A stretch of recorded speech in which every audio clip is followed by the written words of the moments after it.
C'est une collaboration entre la médecine traditionnelle et la médecine conventionnelle. On l'appelle la médecine intégrative. Il s'agit d'une offre de soins qui est déjà en place dans le service de pneumologie du CHPF.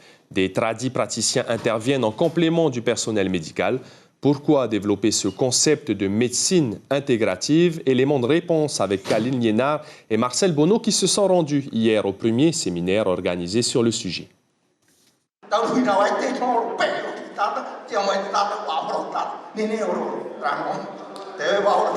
La synergie entre médecine traditionnelle et médecine conventionnelle, ce séminaire est l'occasion de montrer leur complémentarité, comme à l'hôpital du Thaoné, où personnel médical et tradis praticiens collaborent depuis 2017.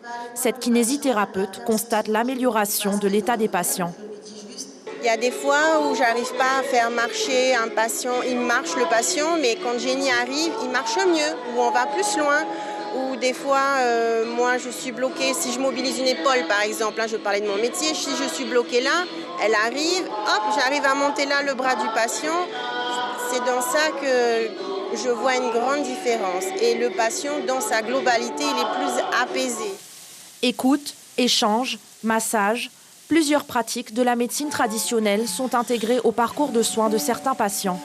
La relation entre les tradis praticiens et les soignants du CHPF est basée sur une valeur fondamentale.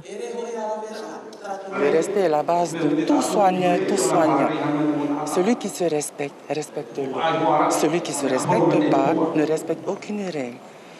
Nous sommes des soignants de la vie. On travaille avec des personnes aussi soignants de la vie. Alors, le respect d'autrui est très important. C'est le premier et la base du soin. Un cadre législatif est nécessaire pour que la médecine traditionnelle soit reconnue officiellement. Chercheurs, scientifiques, anthropologues apportent leur éclairage aux autorités pour que la médecine intégrative se développe.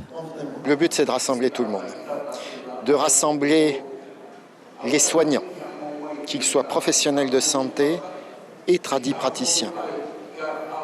Nous faisons les mêmes choses. Nous prenons soin de la population, tous, dans nos traditions, dans notre culture. Mais en fait, nous sommes des soigneurs. Donc nous nous comprenons. Nous nous comprenons et nous sommes faits pour travailler ensemble. Parmi l'auditoire, 8 jeunes médecins polynésiens, revenant de leurs études en métropole, ils sont ici pour enrichir leurs connaissances. Et déjà, ils perçoivent leur objectif avec les tradis praticiens.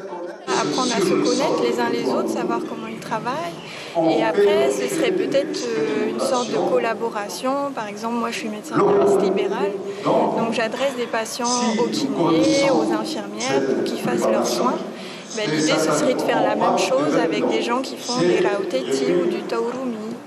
Pour assurer la conservation de la médecine traditionnelle, une réunion est prévue le 15 janvier prochain. Un comité composé de 15 personnes sera chargé d'établir une feuille de route, un projet en faveur d'une médecine intégrative et transculturelle.